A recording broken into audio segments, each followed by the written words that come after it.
గజం కేవలం 13,500 రూపాయలకి హైదరాబాద్ కి చేరువలో మీ సొంతింటి కలను నిజం చేసుకోండి శ్రీ వాసవి ప్రాజెక్ట్స్ తో. వివరాలకు ఈ నెంబర్లకు కాల్ చేయండి.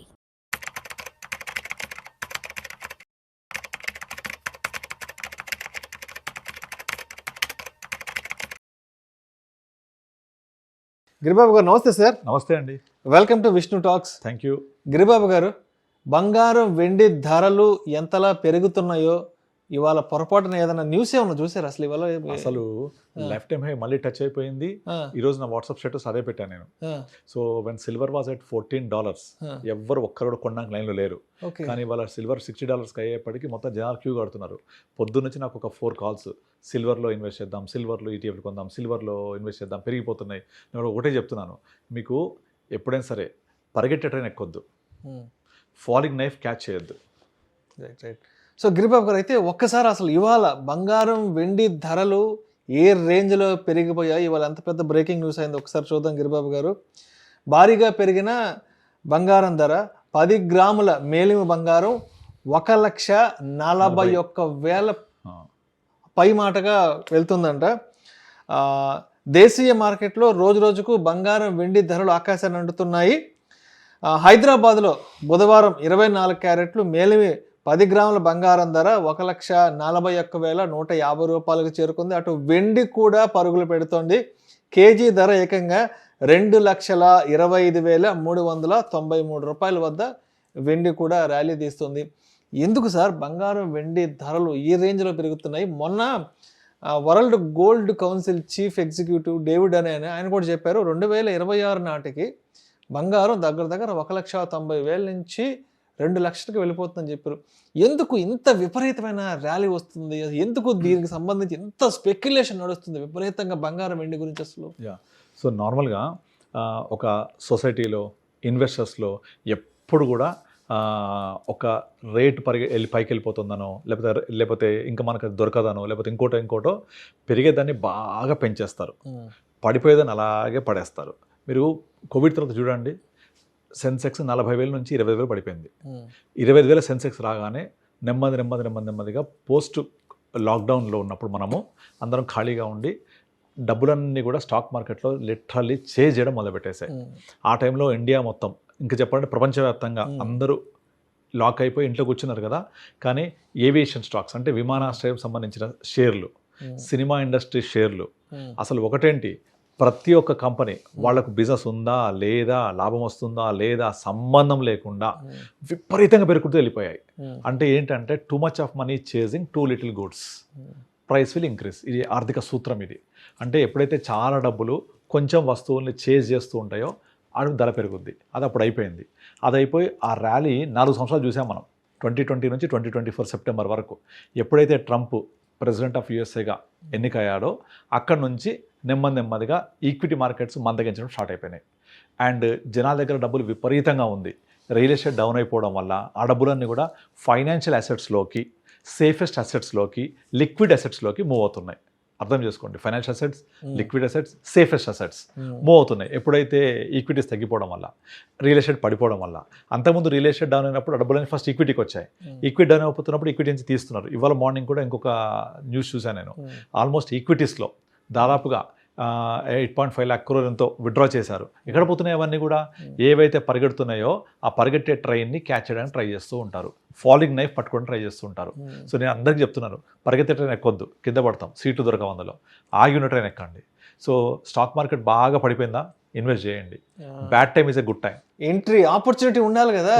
మార్కెట్ ఎప్పుడు పెరుగుతూ పోతే మరి కొత్తగా ఎంటర్ అయ్యే వాళ్ళకి ఎప్పుడు ఆపర్చునిటీ దొరుకుతుంది? ఎగ్జాక్ట్లీ. ఎప్పుడు ఆల్ టైమ్ హై కోసం చూస్తే మరి ఒక బిగినర్ లెవెల్లో మార్కెట్లోకి వచ్చే వాళ్ళు కూడా ఒక ఎంట్రీ దొరకాలి కదా. వారన్ బఫెట్ ఒక సూత్రం చెప్తాడు ఎప్పుడు 10 commandments లో, when everyone is buying you cell, when everyone is selling you by. అందరూ అమ్మేటప్పుడు మీరు కొనండి, అందరు కొంటున్నప్పుడు మీరు అమ్మేయండి. ఆయన చెప్పే 10 commandments లో ఒకటి ఇది. సో ఇది అందరికీ తెలిసిన విషయమే. కానీ ఎవరికి కూడా ఆగిన ట్రైన్ ఎక్కడం ఇష్టం లేదు, రిటర్న్స్ లేదు. లాస్ట్ 1 yearలో రీసెన్సీ బయాస్ అంటారు దీన్ని. అంటే లాస్ట్ 1 yearలో పెరగలేదు, లాస్ట్ 1 yearలో పడిపోయింది, లాస్ట్ 2 years ఏం పెరగలేదు, నేను కొనను. అగో గోల్డ్ చూడు ఎలా పెరిగిపోయిందో, 1 year బ్యాక్ పెట్టుంటే పెరిగిపోయేది, అగో పెరిగిపోతుంది, వెళ్ళిపోతుంది. FOMO, fear of missing out, ఎక్కేస్తూ ఉంటారు. ఎందుకు ఇలా జరుగుతుంది? ఒక 2 మినిట్స్లో మనము ఎందుకు జరిగిందో డిస్కస్ చేద్దాం. అంతర్జాతీయ అనిశ్చితులు ముఖ్యంగా 2024 సెప్టెంబర్ తర్వాత రైజ్ అయిపోయినాయి ఒక్కసారి. ఎప్పుడైతే ట్రంప్ ప్రెసిడెంట్ ఆఫ్ యుఎస్ఏగా ఛార్జ్ తీసుకున్నాడో జనవరి 20, అక్కడి నుంచి ఏం చేశారు, ఫస్ట్ అతను అమెరికా ప్రెసిడెంట్ అవ్వడానికి ముందు ఇచ్చిన వాగ్దానాలు ఏంటి, అమెరికా ఫస్ట్ అనే కాన్సెప్ట్ అతని క్యాప్ మీద రాసి ఉంటుంది, మేక్ అమెరికా గ్రేట్ అగైన్ అని. అంటే మనం ఆల్రెడీ మాట్లాడాం exactly, make America great again అంటే ఆల్రెడీ అమెరికా గ్రేట్ ఉండింది, మళ్ళీ గ్రేట్ చేద్దాం. మన మోడీ వెళ్ళి మీగా చేశాడు దాన్ని, మేక్ ఇండియా గ్రేట్ అగైన్ అని, మాగా మీగా కదా. మరి ఆ మాగా అనే స్లోగన్తో ఎలక్ట్ అయిన తర్వాత మన నీళ్లు నిధులు నియామకాల్లాగా local America first, Americans first అని కాన్సెప్ట్ తోటి ఇక ప్రతి ఏరియాని కెలికాడు. అండ్ ఇంకొకటి నెక్స్ట్ టైం పోటీ చేయడు, రాడు, ఛాన్స్ లేదు, 2 సార్లే కదా. కనుక వచ్చేసి ఏదైతే వాగ్దానం చేశాడో అవన్నీ కూడా ఇష్టం వచ్చినట్టుగా ఇంప్లిమెంట్ చేయడం మొదలుపెట్టేశాడు. మీరు పిల్లల్ని కన్నానికి అమెరికా వస్తే రావద్దు, H1B వీసా. ఇవాళ కొత్త న్యూస్ ఏంటంటే H1B visa only high salaried, high net worth, high grade ఎంప్లాయీస్కి మాత్రమే ఉద్దేశించింది. అది దాంట్లో కొత్త రోజు తీసుకొచ్చాడు, చదువుకునే వాళ్ళకి కొత్త రోజు తీసుకొచ్చాడు. ఇదంతా ఒక ఎత్తు అయితే, అప్పుడు ఏదో $1,00,000 కడితే ఎగ్జాక్ట్లీ మళ్ళీ కొన్ని రిలేషన్ ఇచ్చాడు. ఇదంతా ఒక ఎత్తు అయితే, రెండో వైపు ఏం చేశాడు, చాలా దేశాలన్నీ కూడా ఏవైతే రష్యా ఉక్రెయిన్ వార్ జరిగిందో ఆ రష్యా ఉక్రెయిన్ వార్ నడుస్తున్న టైంలో వీళ్ళు ఏం చేశారంటే ఆ రష్యాని ఇబ్బంది పెట్టడం కోసం యూరోప్ అంతా అమెరికాతో కలిసి రష్యాని ఇబ్బంది పెడుతూ వాళ్ళ స్విఫ్ట్ సిస్టమ్ని ఆపేశారు. ఆ స్విఫ్ట్ సిస్టమ్ని ఆపడంతో రష్యా వాళ్ళ యూఎస్డీని యాక్సెస్ చేయలేకపోయింది. రష్యా లాంటి కంట్రీయే యూఎస్డీ యాక్సెస్ చేయలేక ఇబ్బందులు పడుతూ ఉంటే మా చిన్న కంట్రీస్ పరిస్థితి ఏంటి అని ప్రతి ఒక్కళ్ళు కూడా ఆలోచించడం మొదలుపెట్టారు. అప్పుడే డీడాలరైజేషన్ స్టార్ట్ అయింది. డీడాలరైజేషన్, ఆల్టర్నేట్ టు డాలర్కి ప్రత్యామ్నాయంగా ఆలోచనలు వచ్చేసాయి. అది నచ్చలే వాళ్ళకు, ఏంటి మాకు ప్రత్యామ్నాయంగా ఆలోచిస్తారా అని. ఈ డీడాలరైజేషన్కి ఫస్ట్ అండ్ ఫార్మోస్ట్ ఉండేది సేఫెస్ట్ అవెన్యూ ఈస్ గోల్డ్.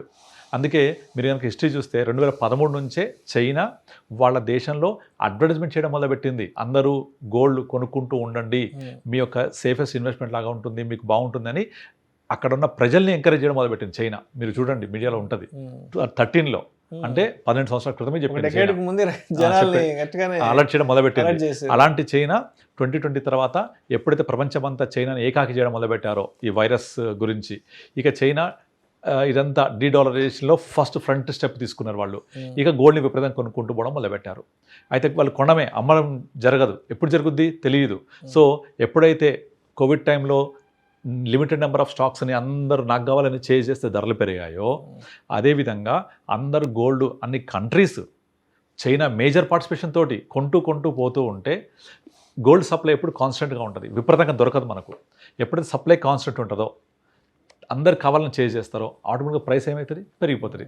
టమాటాలు విపరీతంగా వచ్చే మార్కెట్లో ₹1 కిలో, టమాటాలు దొరకట్లేదు, ₹100 కిలో, సింపుల్. గోల్డ్ దొరకట్లేదు, అందరు కొనేస్తున్నారు, ధర షూటప్ అయిపోతూ ఉంటుంది. అందుకనే గత 100 ఏళ్ల హిస్టరీలో ఇలా 1 ఇయర్లో డబల్ అవ్వడం ఫస్ట్ టైం చూస్తున్నాం. ఇది మళ్ళీ రిపీట్ అయిద్దా అంటే చెప్పలేం, ఆగి కిందికి వస్తారా తెలియదు.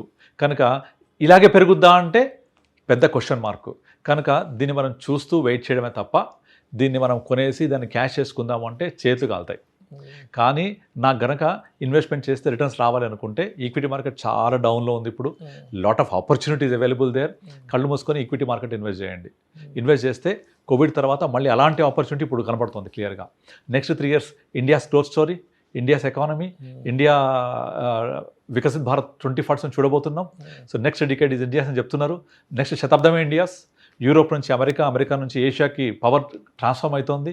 అందులో biggest country India, China +1 India, ఇన్ని ఫేవరబుల్ ఉన్నాయి కదా. ఈ గోల్డ్ పెరగడంలో అంతర్జాతీయ అనిస్థితిలో ఇండియా పాత్రే లేదు, మనం ప్రేక్షకులు మాత్రమే. గోల్డ్ పెరిగిపోతుంది. మన ఏదో ఇక్కడ పండగలకు పబ్బాలకు పెళ్ళిళ్ళకి కొంటే పెరగదు గోల్డ్. అంతర్జాతీయంగా గోల్డ్ కొనేవాళ్ళు, గోల్డ్ దానికి రీజన్స్ పెరగడానికి చాలా ఉన్నాయి. సో దానివల్ల పెరుగుతోంది అది. కనుక మనము ఈ పెరుగుదలలో కానీ అనిశ్చితి కానీ మనకు సంబంధమే లేదు. కనుక అనవసరంగా మనం వాళ్ళతో వెళ్ళే బదులు మనకు ఆపర్చునిటీస్ ఇన్వెస్ట్ చేసుకుంటే డెఫినెట్లీ డబ్బులు వస్తాయి. కనుక గోల్డ్ వెనక పరిగెత్తొద్దు అని చెప్తున్నాను నేను. 100 yearsలో ఇలా 1 year డబుల్ అయినట్టుగా మళ్ళీ జరుగుద్దా? ఇంపాసిబుల్. అండ్ గోల్డ్కున్న ఇంకొక లక్షణం ఏంటంటే ఒక డికేడ్ పడుకుంటుంది అది. 13లో మీరు గూగుల్లో చెక్ చేసుకోండి, 2013 ఏప్రిల్లో ఎగ్జాక్ట్లీ 30,000 గోల్డ్, 13 ఏప్రిల్ గూగుల్లో కొట్టండి వచ్చేసరి గోల్డ్ రేట్ ఇన్ 13 ఏప్రిల్ కొట్టండి 30,000 చూపిస్తుంది. గోల్డ్ రేట్ ఇన్ 2024 ఏప్రిల్ కొట్టండి 60,000 చూపిస్తుంది. అంటే 13 నుంచి 24 11 సంవత్సరాల్లో జస్ట్ డబలే అయింది. ఈ 11 ఏళ్లలో 13 నుంచి 19 వరకు ఏం పెరగలేదు. సంవత్సరానికి 1000 రూపాయలు పెరగలే. 13లో 30,000, 19లో 35,000, 20లో కోవిడ్ అప్పుడు 40,000, 20 నుంచి 24, 20, 21, 22, 5 సంవత్సరాలలో 40 నుంచి 60 అయింది. 1 ఇయర్లో 60 కాస్త 140 అయింది. అది మళ్ళీ జరుగుద్దా తెలియదు. డెఫినెట్లీ జరగకపోవడానికి ఛాన్స్ ఎక్కువ ఉన్నాయి. సో బెటర్ దాని వెనక పరిగెత్తొద్దు. ఇక దానికి బ్రదర్ సిల్వర్కి ఇంకొక అడ్వాంటేజ్ ఏంటంటే ఇండస్ట్రియల్ ప్రొడక్టివిటీ కింద వాడతారు దాన్ని. కనుక సిల్వర్ కూడా 100 ఏళ్లలో ఇలా ఎప్పుడు బిహేవ్ చేయలేదు. కనుక గోల్డ్ అనేది ఆర్నమెంట్గా దాచుకోవడానికి దేశాలు కొంటూ జరుగుతున్నాయి. ఎట్లనో సిల్వర్కి ఏమో ఇండస్ట్రియల్ ప్రొడక్టివిటీ, ఇండస్ట్రియల్ యూసేజ్, ఈవీలో, సోలార్లో యూజ్ చేస్తున్నారు కాబట్టి సిల్వర్ కూడా చాలా స్కోప్ ఉంది పెరగడానికి. అందుకే కొంటున్నారు. ఎంతవరకు పోద్దో ఎవరికి తెలియదు. ఎందుకంటే ఒక లెవెల్ పోయిన తర్వాత అఫోర్డ్ చేయలేరు ఎవరు. అప్పుడు అనవసరం కాస్ట్లీ అయిపోతుంది, ఇరుక్కుపోద్దు. లైక్ రియల్ ఎస్టేట్లో ఎలాగైతే 23లో అందరూ హైయెస్ట్ ప్రైస్లో కొన్నారో ఇరుక్కుపోయారు కదా. అమ్ముదామంటే బయ్యర్ లేడు కదా. 3 సంవత్సరాలు అయింది అమ్ముదామంటే ఎక్కడ ల్యాండ్ సేల్ అవ్వట్లేదు, బయ్యర్ లేడు, ప్రైస్ హైక్ అయిపోయింది. తక్కువ ప్రైస్కి నువ్వు అమ్మవు, ఆ ప్రైస్లో కొనేవాళ్ళు దొరు. సేమ్ పరిస్థితి గోల్డ్ కూడా అవుతుంది, లేదు సిల్వర్ కూడా అవుతుంది. Better wait and watch. కావాలంటే కన్జంప్షన్ కోసం అయితే కొనుక్కోండి. ఇంట్లో పళ్ళెం చేసుకుంటా, దేవుడి ప్రతిమ కావాలంటే సిల్వర్ కొనుక్కోండి. మెడలో వేసుకుంటాను పెళ్ళిళ్ళ కంటే కొనుక్కోండి. కానీ ఇన్వెస్ట్మెంట్ కోసం మాత్రం డెఫినెట్లీ ఆలోచించాల్సిన టైం. అస్సలు ఎంటర్ అవ్వద్దు. ఇప్పుడు మ్యాక్సిమం ఎంటర్ అయితే సిప్ రూపంలో సిల్వర్లో ETF చేయొచ్చు అంతే. Thank you sir, thank you so much. Thank you అండి.